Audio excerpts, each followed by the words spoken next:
Hai semua, Assalamualaikum. Nama saya Mira Fifa, orang panggil saya Effie. So, saya ialah student degree Economics dekat UIA. Sekarang saya baru second year. So, saya ada buat service tutor daripada saya habis SPM sampai sekarang. So, service tutor saya tu, saya charge sejam RM30. Note saya akan provide. Consultation anytime.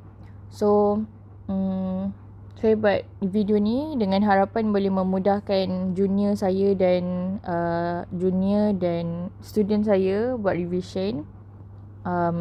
So semua knowledge ni saya dapat daripada cikgu yang ajar saya ekonomi time SPM dulu, Cikgu Siti Mazlina dekat SMKA Kuala Selangor. So in case saya ada tersalah ajar atau tersalah cakap, atau korang nak tanya apa-apa, please let me know dekat komen, okay?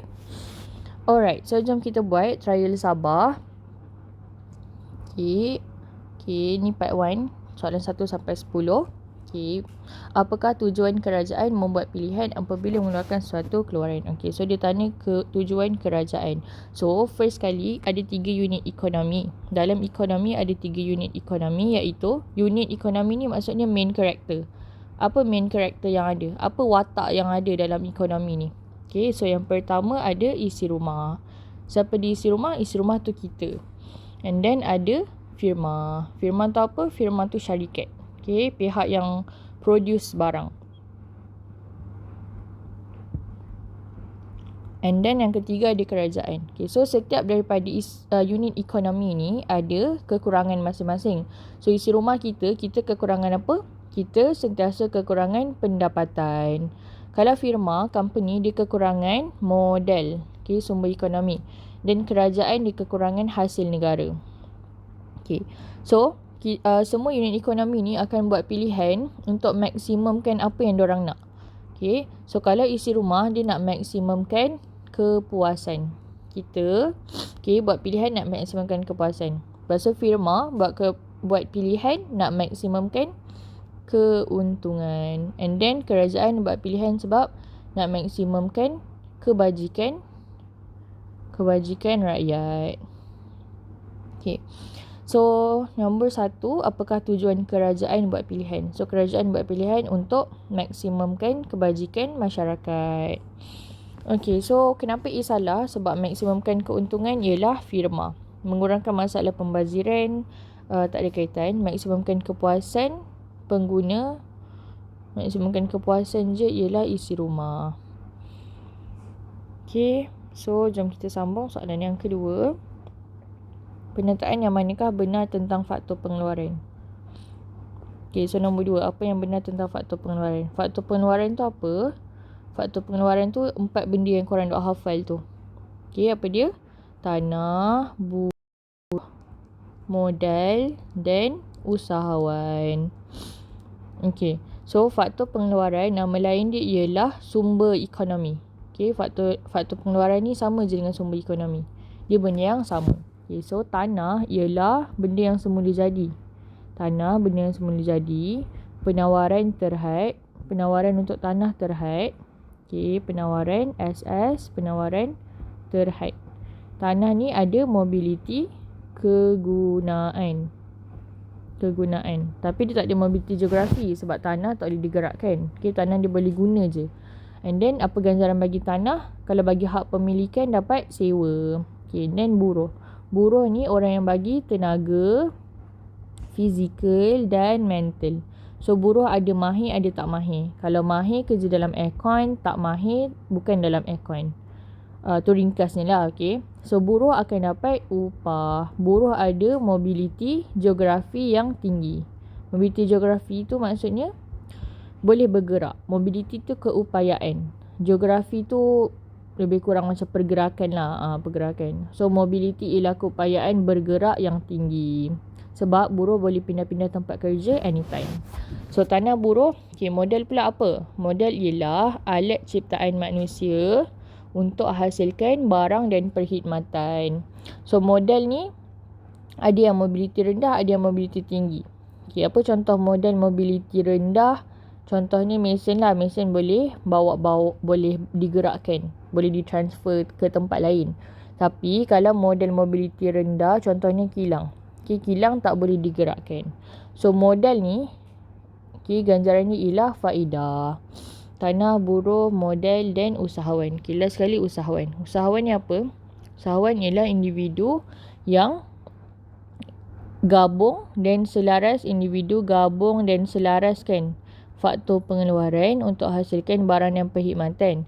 So usahawan, okay, dia akan jual barang supaya dapat untung. So usahawan ni ialah orang yang rajin dan berani menanggung risiko.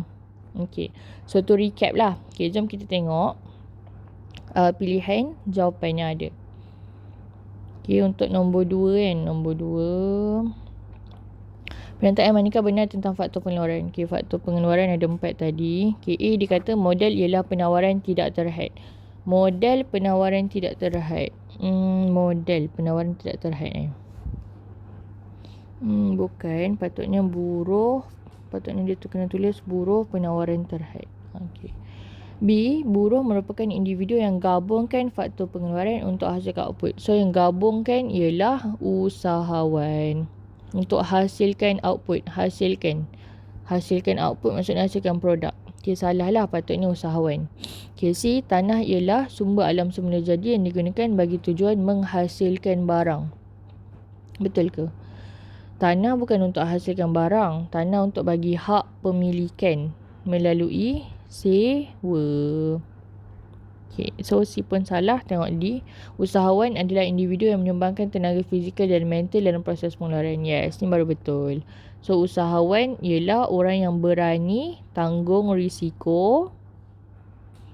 And then dia akan dapat untung. Okay. So nombor 3, masalah asas ekonomi. Okay, masalah asas ekonomi. So ada 4 kan. Apa yang hendak dikeluarkan merujuk kepada jenis barang. Maksudnya apa yang firma tu nak jual. Jenis barang apa? Nak jual apa?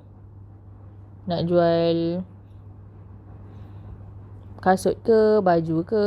Okay. So yang kedua, berapa yang hendak dikeluarkan merujuk kepada kuantiti. Berapa? 1,000 ke, 100 ke, 2,000 ke, amount. Okay, kuantiti. Dia kena state kuantiti dia berapa. Bagaimana, ada 2 cara. Okay, bagaimana merujuk kepada cara. Apa cara nak produce produk tu? Ada 2, intensif buruh dan intensif modal. Okay, intensif buruh, intensif modal. Intensif buruh tu maksudnya hire staff. Intensif modal tu maksudnya beli mesin. Okay, so macam nak tahu firma guna yang mana? Firma nak hire staff ke nak beli mesin? Firma akan pilih mana-mana yang lagi jimat. Kalau bayar gaji staff lagi jimat, then hire staff lah intensif buruh. Tapi kalau beli mesin lagi jimat, lagi productivity tinggi, so firma akan beli mesin guna intensif modal. So firma akan pilih mana-mana yang kos rendah. Okay. Tapi boleh jadi juga firma guna dua-dua. Ada staff, ada mesin. So firma campurkan intensif buruh dan intensif modal. Okay, so bagaimana tu merujuk kepada cara. Untuk siapa? Okay, untuk siapa ni lebih kurang macam kita nak tahu siapa target market. Untuk siapa tu target market. Target market tu maksudnya kita target siapa yang nak beli produk kita.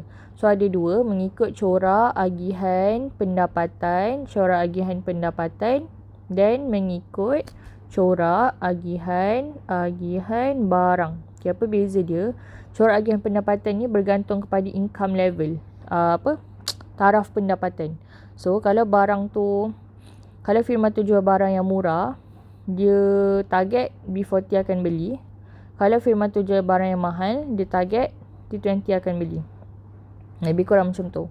Kalau corak agihan barang merujuk kepada barang tu specifically untuk siapa.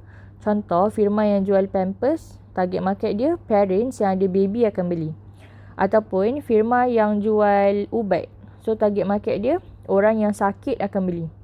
Ataupun firma yang jual wheelchair, so target market dia orang kurang upaya akan beli. Okay. So corak untuk siapa ni ada 2. Sama ada ikut corak agihan pendapatan atau ikut corak agihan barang. Okay. So kita dah recap dah apa beza setiap satu. So jom tengok soalan. Syarikat mengeluarkan pakaian sukan. Okay, dia dah tahu dah dia nak keluarkan apa. Dia nak keluarkan pakaian sukan. So ni apalah. And then sebanyak 100 helai. So dia dah tahu dah berapa dia nak keluarkan. So apa dia dah tahu dah. Produk dia pakaian sukan. Berapa pun dia dah tahu nak letak 100. So apa dan berapa. 1 dan 2. Okay, nombor 4, penyertaan yang manakah merujuk kepada persamaan penyelesaian masalah asas ekonomi dalam sistem ekonomi campuran dan perancangan pusat. Persamaan Okay, campuran ni ekonomi dekat Malaysia lah. Campuran tu maksudnya isi rumah bebas. Isi rumah bebas nak beli apa-apa. Firma pun bebas nak keluarkan